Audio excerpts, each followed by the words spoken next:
बिस्मिल्लाहिर्रहमानिर्रहीम। अस्सलाम वालेकुम नाज़रीन, मैं हूं आसिम नसीर और आप देख रहे हैं हमारा यूट्यूब चैनल। नाज़रीन, हमारे साथ मौजूद है मशहूर उमर एस्ट्रोलॉजर और न्यूमरोलॉजिस्ट मलिक महबूब साहब। अस्सलाम वालेकुम मलिक साहब, क्या हाल है, कैसे हैं आप? वालेकुम अस्सलाम। अल्लाह का करम है। आप सुनाएं, क्या हाल चाल है सर?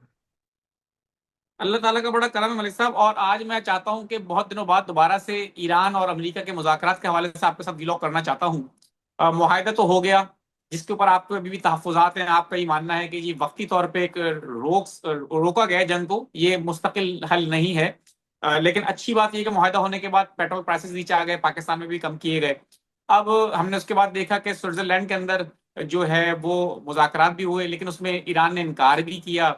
ये जो चीजें हैं कि मुज़ाकरात हो रहे हैं, ईरान इनकार भी कर रहा है, ट्रम्प साहब धमकियां दे रहे हैं एक तरफ। ये इस तरह से जो बातचीत हो रही है मुज़ाकरात के बीच में, ट्रम्प का धमकियां देना, इससे तो एक आम आदमी भी समझता है कि ये मुज़ाकरात खराब हो सकते हैं। फिर इसराइल लबनान पे हमले कर देता है साथ साथ।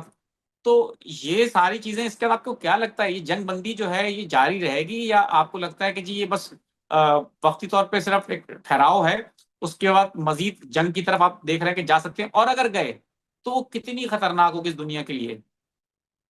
देखिए आसिम साहब, ये जो नीचे ड्रामा चल रहा है, नीचे से मुराद ये है कि ये दुनिया में दिखावे का या रियलिटी नजर आ रही है। ये जो है सितारों को उनकी जो मूवमेंट है ना उसको कंफर्म कर रही है। ये जो हम लोग पहुंच जाते हैं ना बिल्कुल लास्ट मूवमेंट पे और उसके बाद कोई नई हरकत हो जाती है, तो ये किसी को भी नहीं समझ में आती कि हम तो रेडी नहीं है। खैर, ये तो एक अलग ही बहस है।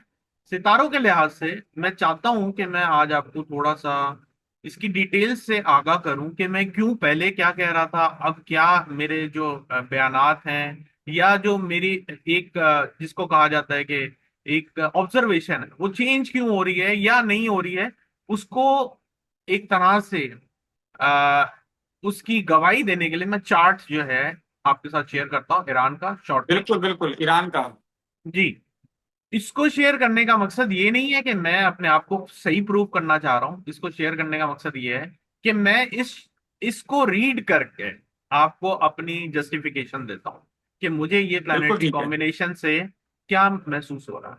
आपको याद होगा जो आज से तकरीबन 2 माह पहले मैं आपको एक ही चीज बार बार बार बार कह रहा था कि ईरान जून के बाद बादशाह बनने वाला है।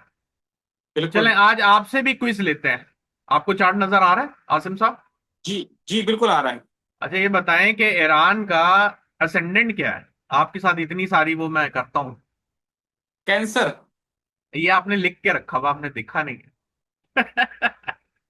नहीं, कैंसर ही है, बिल्कुल सही बोला आपने। कैंसर ही है। इसका मतलब ये है कि कैंसर, अगर हम कैंसर देखें तो आप इसकी ट्रांसेट में जाएं तो आपको महसूस होगा कैंसर के ऊपर से इस वक्त दो मेजर प्लैनेट, दोनों बेनिफिक प्लैनेट ट्रांजिट कर रहे हैं, एक जुपिटर और एक वीनस, जो कि बहुत ही क्लियर आइडेंटिफाई करते हैं कि जुपिटर और कैंसर, वीनस कैंसर में इनको बहुत सपोर्ट करने वाला है, बहुत ज्यादा सपोर्ट करने वाले हैं।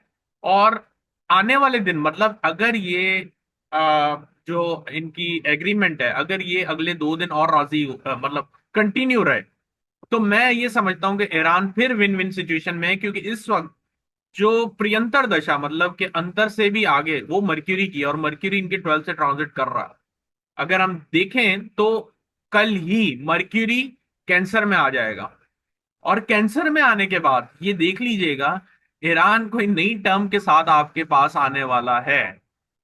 जो टर्म्स ईरान ने पिछले 2-3 हफ्ते या जितने भी टर्म मानी है, इसके बावजूद कोई नई टर्म इनकी आने वाली है। मुझे नहीं पता आप जिस वक्त ये लोड करेंगे, अपलोड करेंगे, उस वक्त क्या ये चीज आपके सामने आ जाए या अभी आधे 1 घंटे में आ जाए।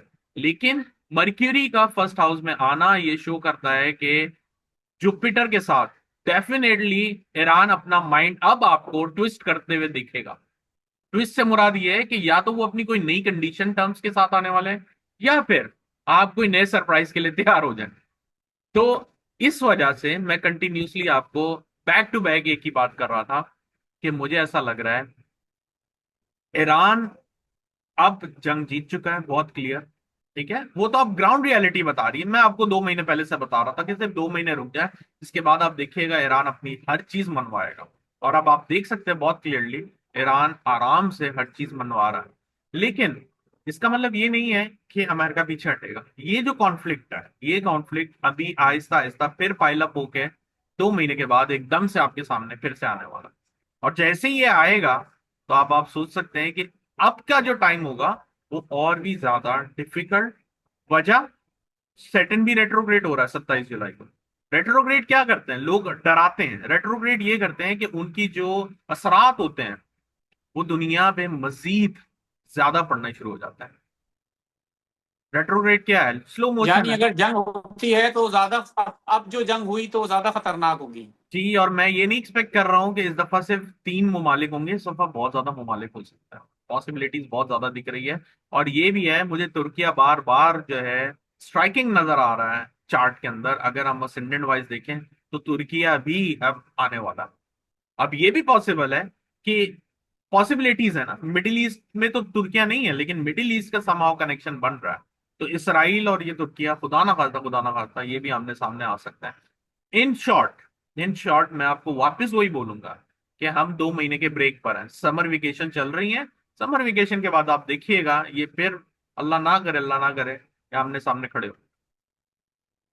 बिल्कुल मलिक साहब, मैं आपसे एक सवाल जानना चाहता हूं। आपने बड़ा जबरदस्त जायचा रीड किया, बहुत अच्छे से समझाया हमें।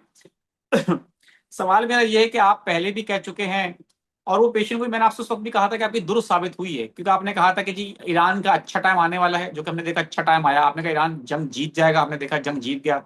मुज़ाकरात की मेज पे भी दिखा कि ईरान ने अब तमाम शराइत मनवाई। आपने हुर्मुज़ आखिर तक नहीं खोली गई जब तक कि मुआहदा हो नहीं गया। अमेरिका सिर्फ तड़ी लगाता रहा, धमकियां देता रहा, लेकिन खुलवा नहीं सका। ईरान ने अपनी कंडीशन से मुआहदा तो किया।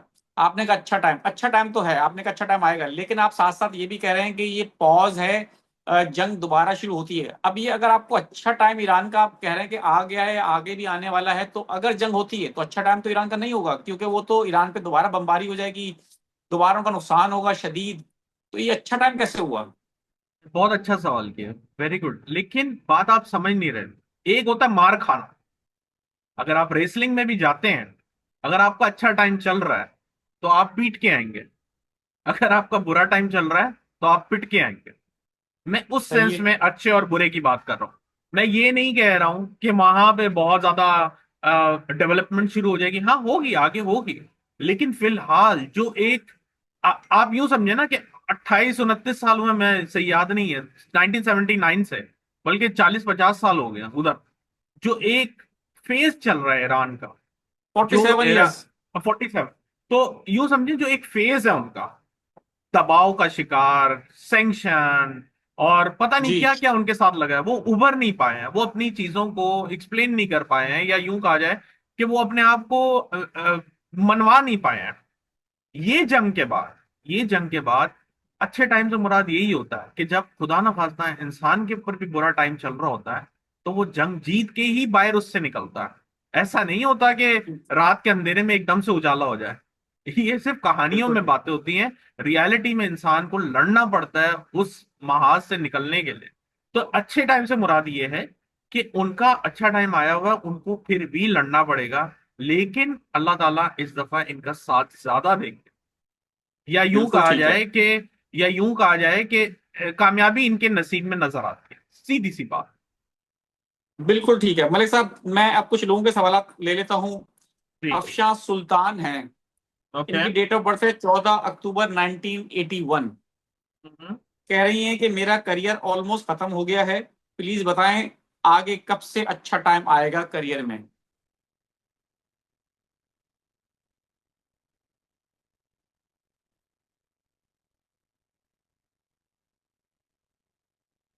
ये साल इनके लिए बड़ा अच्छा है अक्टूबर के बाद। आई एक्सपेक्ट कि इनका कोई नई बिगनिंग्स नजर आ रही है मुझे। 10/30/1992 इनकी डेट ऑफ बर्थ है।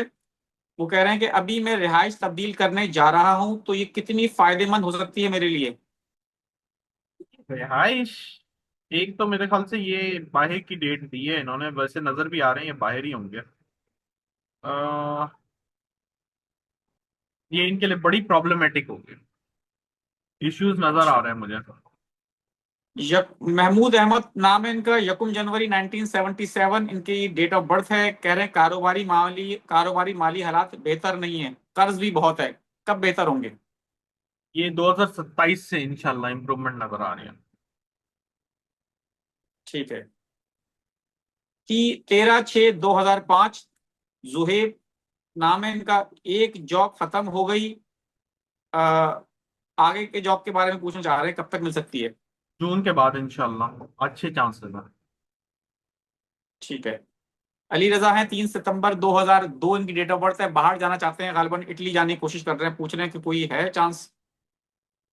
जी बिल्कुल, इनका बाहर के चांसेस नजर आ रहे हैं, और थोड़ी कोशिश करें तो इंशाल्लाह ये साल में सितंबर के बाद बहुत अच्छे चांस बनेंगे इनके।